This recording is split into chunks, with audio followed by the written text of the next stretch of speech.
Welcome to the Widowed Mom Podcast, Episode 4, The Widowed Mom's Bill of Rights. Welcome to the Widowed Mom Podcast, the only podcast that offers a proven process to help you work through your grief, to grow, evolve, and create a future you can truly look forward to. Here's your host, Master Certified Life Coach, Grief Expert, Widow, and Mom, Krista St-Germain. Hello there, and welcome to this episode of the podcast. I want to take a second and do a little listener shout out. So Mary submitted a review, and the title of it was awesome. It reads, "Krista is intelligent and her information is extremely helpful and insightful. She really wants to help other widowed moms to be the best version of themselves. I'm so thankful I found her." Mary, I am so thankful that you wrote that review, and I'm so glad that we've connected and that you have found the podcast helpful. So thank you for that. And then also to a reviewer who calls herself Love to Camp, ready to start option B. I just finished listening to the first podcast from Krista and it was wonderful. She makes me believe that a great future is obtainable despite a great loss. I'm really looking forward to more podcasts. Thank you, Krista, for creating this podcast to help us navigate this journey. You are so welcome. I love giving listeners shout outs. So if you submit a review, you just might hear your name and review on the podcast. Okay. Let's jump into this week's topic. I remember shortly after my husband died, I found something called the Griever's Bill of Rights in one of the grief books that I was reading. And I've seen variations on the theme in different websites, different books, but none of them have been specific to the experience of widowed moms. So in this episode, I want to share with you what I call the Widowed Mom's Bill of Rights. It's a list of 25 things that I hope you will remember when other people are telling you how to grieve, or when you're questioning yourself, or when you're feeling particularly low, or maybe asking that question, am I normal? Is this normal? Am I okay? So let's jump in. The Widowed Mom's Bill of Rights, right number 1. You have the right to a completely unique grief experience. The experience of losing your husband is unique to you. And although there may be similarities between the experiences of other women who have lost their husbands, your experience will be yours. So attempting to fit into a mold is never going to serve you, and putting a timeline on it isn't going to serve you. And comparing your grief experience with the grief experience of others isn't going to serve you. So you have the right to let your experience be as unique as your relationship was with your husband. Right number 2, you have the right to experience any and all emotions without judgment. And this really does include all of them.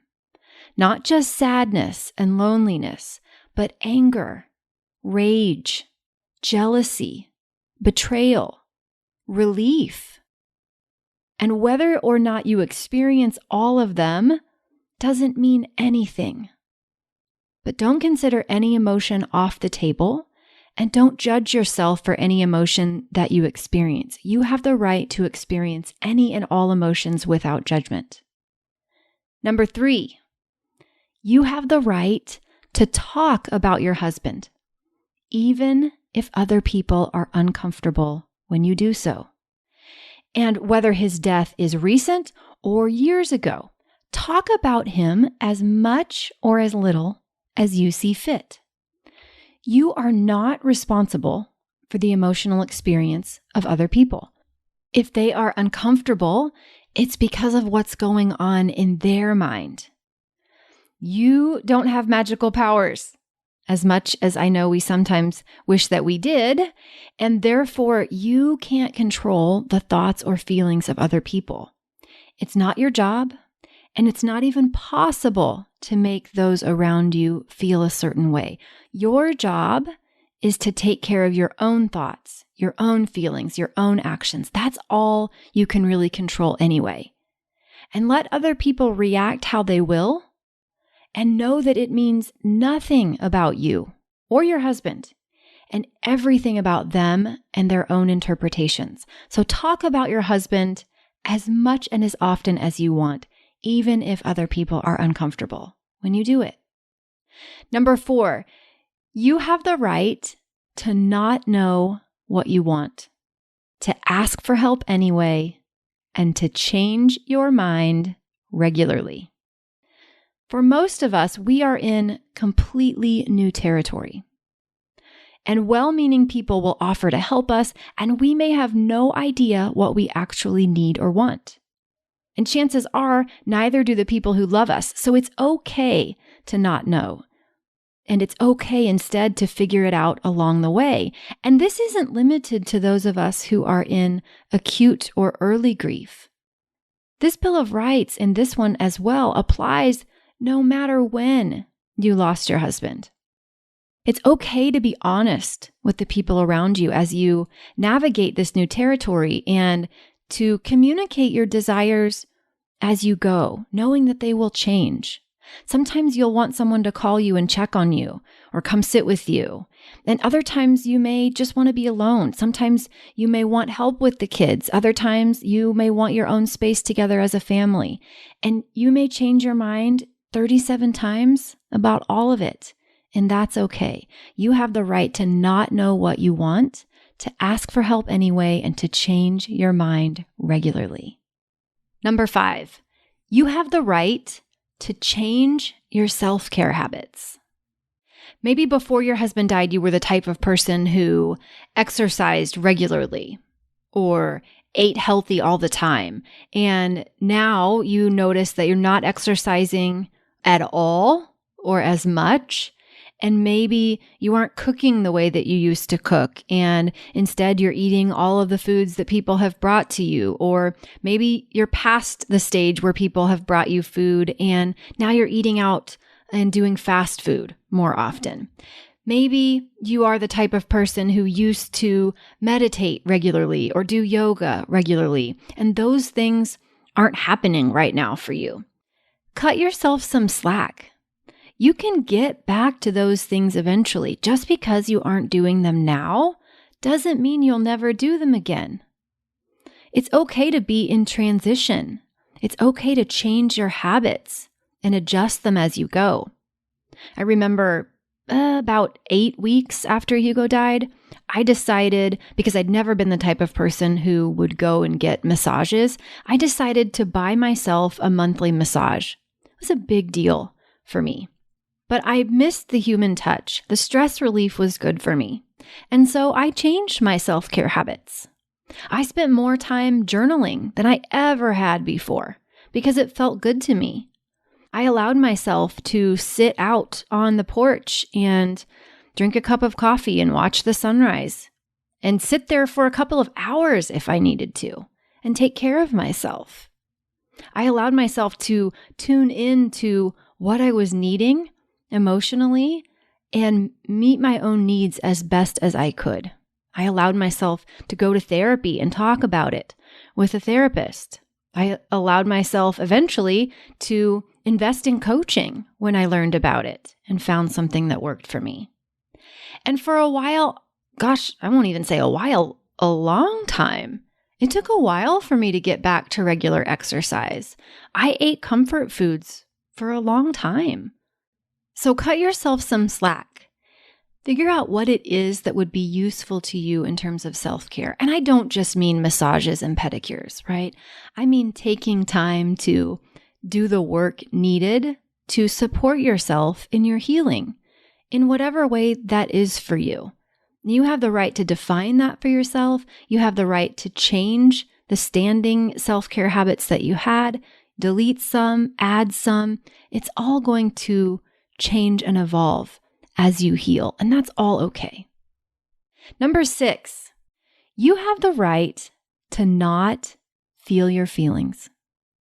Now, I'm always going to tell you that at some point, feeling feelings is going to be the fastest path to healing.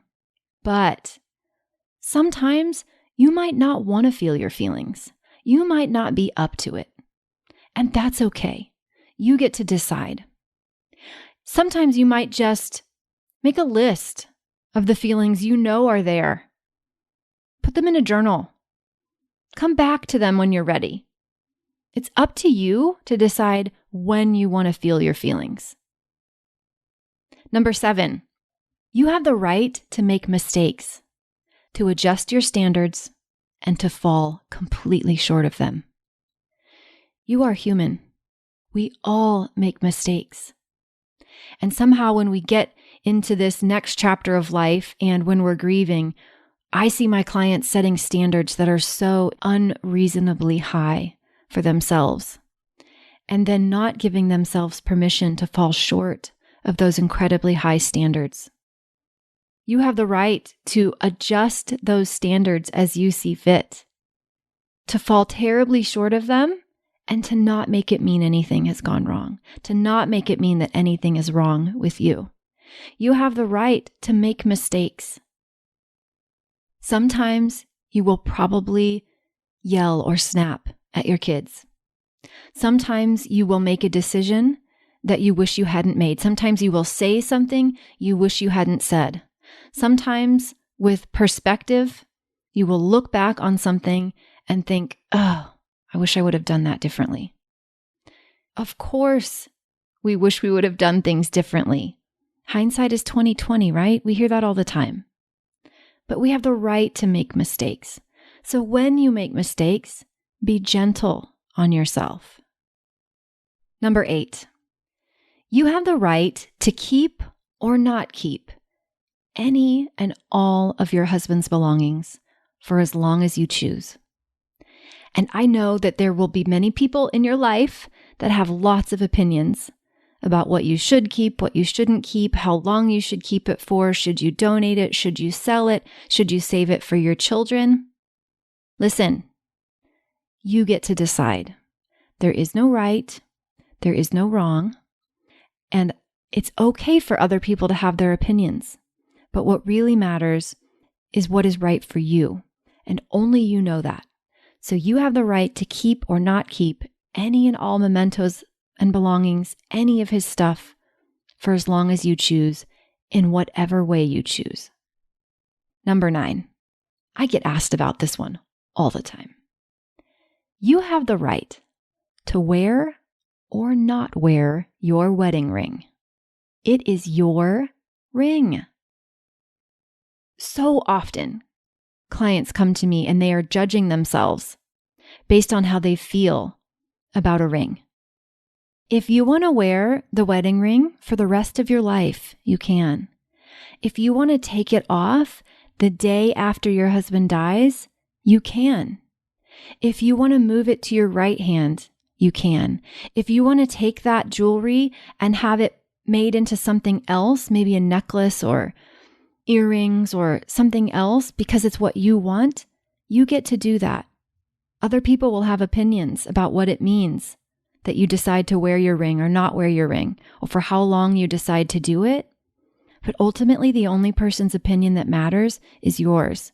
So do what feels right to you with that wedding ring. Number 10, you have the right to use the term widow, to declare yourself single, or to continue to identify as married for as long as you see fit. And this includes how you think of yourself in your own mind and also how you express yourself outwardly. If you want to change your Facebook status to widowed, it's okay. If you want to change it to single, that's fine. If you don't want to do anything with it, that's fine too. There is no right or wrong. You have the right to do whatever it is you want, to define yourself and your marital status in whatever way feels right to you and your life. Number 11, you have the right to do what you believe is best for your children, even when others give you advice to the contrary. Of course, people are going to be concerned for your children, but ultimately you are their mother. You get to decide what is best for them and what is best for your family. And chances are you know them better than anyone on the planet. And if you want to seek advice from trusted friends or mental health professionals or organizations or grief experts, do it. But you are the one that gets to decide what is best for your children. Number 12, you have the right to be honest and not try to hide or fake your emotions in order to prevent others from feeling uncomfortable around you. Going back to right number 3, you are not responsible for the feelings of other people. Emotions are not contagious. Your emotions don't cause another person to feel anything. It's their thoughts that cause that for them. And you can't control their thoughts. Therefore, you can't control their reactions. And conversely, you also have the right to decide who you want to be honest with. And if you want to fake it in the interest of avoiding a conversation that you don't wish to have, that's okay too. Number 13, you have the right to be comforted or not be comforted by cliches and platitudes. The thing about beliefs is that only you know what beliefs serve you, and what's right for you may not be what's right for another person. So if the idea that your husband is in a better place, if that feels good to you, then it's okay to find solace in that. If that thought makes you angry, that's okay too. If the idea of finding the gifts in grief feels hopeful to you, then keep thinking it. If it makes you want to punch someone or something, then it's probably not for you, and that's okay. If you like the thought that everything happens for a reason, then that thought works for you. I remember hearing it and feeling completely lonely and isolated and misunderstood. It didn't work for me. Only you know what beliefs serve you, and so you get to decide if something is comforting or not. Keep what works for you and dismiss the rest.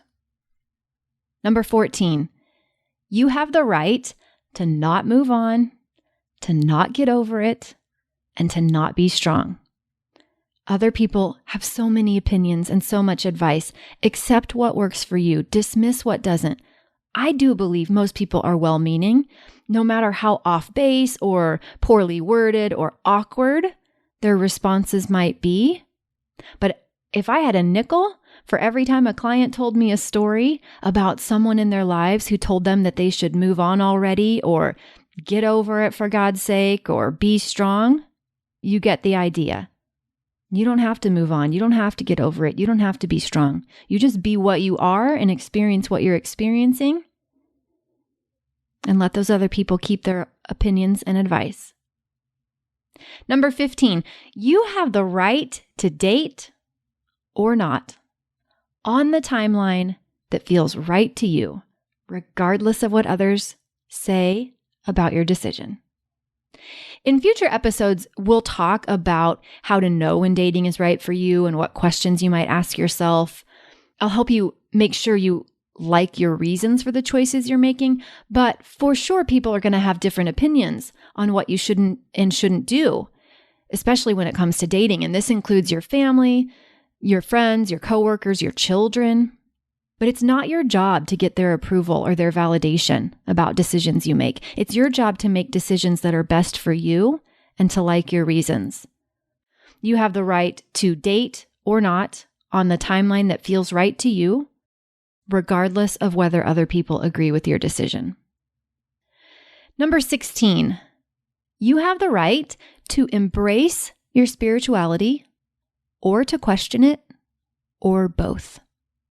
I have coached a lot of women on their thoughts about their spirituality, their judgments about their spirituality, their beliefs after their husband dies. And what I want to tell you is that questioning your spirituality is completely normal. And of course, it makes sense that when we lose our husband, we're going to be asking why. We're trying to make sense of it. It's okay to be angry.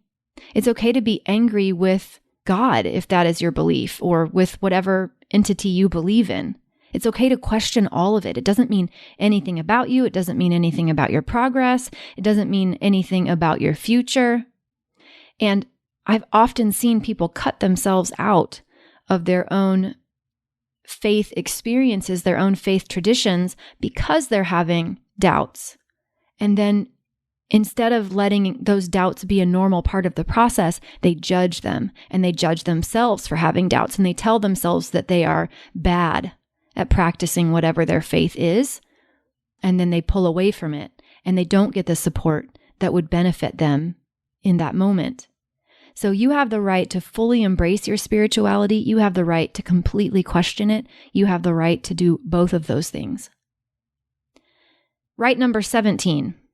You have the right to express your thoughts and feelings in whatever way feels good to you. Whether it's private, maybe it's journaling, small groups, talking with trusted friends, screaming, kickboxing, art. However you want to express your thoughts and feelings is healthy and perfect for you. And you get to decide what that looks like and what feels best to you. Number 18, you have the right to decide how and with whom you spend your time. If you want, you can say no to family traditions. You can say no to well-meaning people who you don't really want to spend time with. You can reinvent how you spend your holidays based on what you think is best for you, and you can do it unapologetically. Number 19, you have the right to not judge your abilities, progress, or potential based on your actions. I just coached a client this week. Her husband died on a trip. They were abroad, and her husband died on this trip.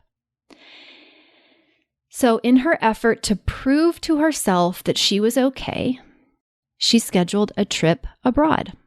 And at the last minute, it was too much, and she canceled it.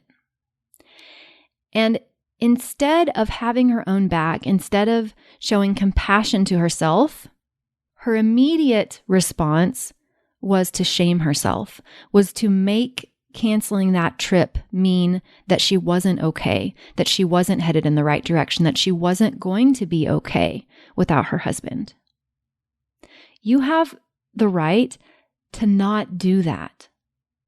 Don't judge your abilities or your progress or your potential based on what you are or aren't doing. None of that is relevant.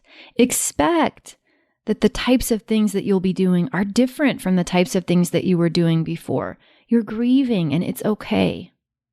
And the actions that you take don't have anything to do with what you do or don't get to believe about where you are in your grief, what you're capable of, or what you're going to be able to create in the future. They are different. Number 20, you have the right to experience joy and laughter in your life, even while grieving. So many times we judge ourselves, we laugh, and then we feel guilty. We can laugh. It's okay. Laughter is healthy. If we could all find something that made us laugh or smile, what a gift it would be to give ourselves. Doesn't mean anything about your love for your husband if you find joy. It doesn't mean you didn't love him. It doesn't mean you don't miss him. Laughter and joy are okay, even in grief. 21. You have the right to remember your husband and celebrate his life. And I encourage you to do that as often and as much as possible, as often and as much as feels good to you. Celebrate him in a way that brings you joy. Celebrate him in a way that makes you and your children fondly remember him. I love it when people talk about my husband. And I love telling stories about him. I love reminiscing about him. I love remembering him because it makes me happy. And you have the right to do that. Remember him, celebrate him in whatever way feels good to you. Maybe you create new traditions. Maybe Father's Day becomes a day that you celebrate him. And by the way, it's okay if you don't. It's okay if you don't celebrate Father's Day at all. There's no right or wrong, but you have the right to do it as you see fit. Number 22, you have the right to pursue people, places, experiences, and situations that will help you as you heal. Only you know what is helping you as you heal.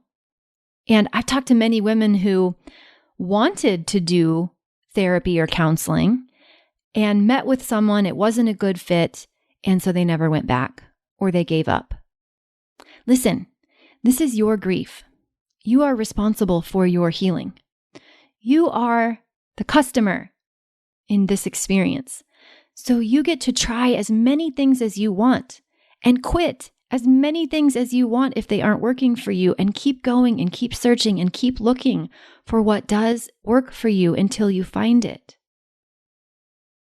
Number 23, you have a right to carry on your relationship with your husband even after his death. And this may sound a little strange to you, but really it's not when you think about it, because your relationship with him is really just a product of your thoughts and feelings toward him. And no one can take that from you. Even the fact that he is no longer physically present cannot take your thoughts and feelings away from you. And of course, it's different when you can't hear him speak back to you, but it's completely healthy to talk to him, to write to him, to think of him, to laugh about things with him that he would laugh about, and keep that relationship going even after his death. Right number 24. You have the right to end relationships with people you no longer want in your life. Not because they have any power over you, not because they can make you feel anything, but because it's your life and because you're in charge of how you choose to live it. I'll probably do an entire episode on this misconception that we have that other people can cause our feelings, that other people are somehow toxic. For sure, you get to create your emotional state. Other people don't have that power. They don't have the ability to make you feel inferior or to make you feel shameful or to make you feel unloved. But knowing that, you still don't have to have relationships with people that you don't want in your life. You're the boss of that. And you can end any relationship at any time just because it's how you choose to live your life. The last one, number 25, you have the right to unapologetic and random grief bursts. I remember hearing that term and thinking that's exactly what it feels like, a grief burst. Because sometimes it feels like you're doing fine and then emotions of grief just kind of jump out at you. Like they jump out at you around a corner and you completely don't expect it to happen. It's like wham, something unexpected catches you off guard and you're right back in the negative emotion. Maybe you smell something that reminds you of him, or you drive by a place that had some meaning and you remember it, or maybe you're at the doctor's office and you're filling out the form and you see the word widow, or they ask you if your emergency contacts are current and you have to tell them. Or, maybe it's a song on the radio. So when those grief bursts happen, when all of a sudden you were feeling okay and now you're not, resist the urge to judge yourself. Resist the urge to judge your progress when this happens. Let yourself feel what you feel. Cry if you want to. And don't make it mean that there's something wrong with you or your healing. Grief is messy. It is not linear. It sometimes feels like 2 steps forward and 3 steps back.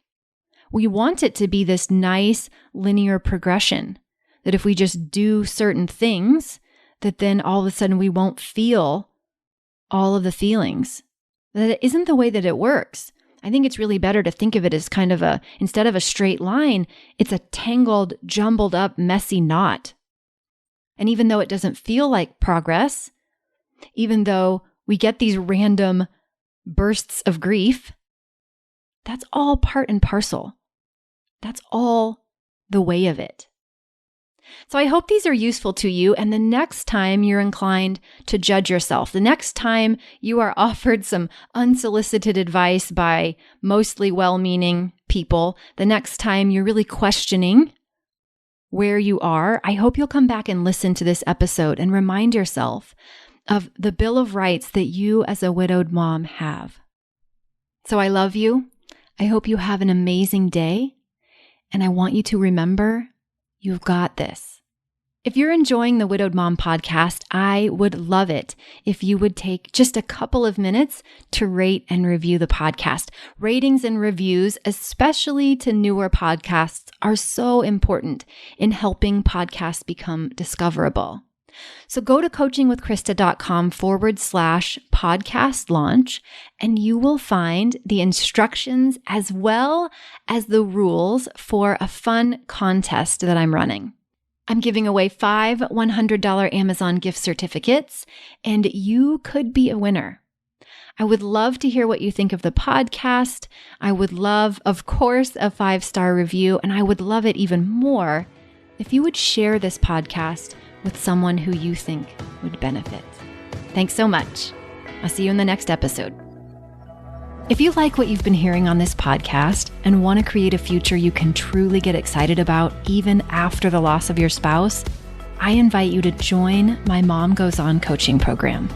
It's small group coaching just for widowed moms like you, where I'll help you figure out what's holding you back and give you the tools and support you need so you can move forward with confidence. Please don't settle for a new normal that's less than what you deserve. Go to coachingwithkrista.com and click Work With Me for details and next steps. I can't wait to meet you.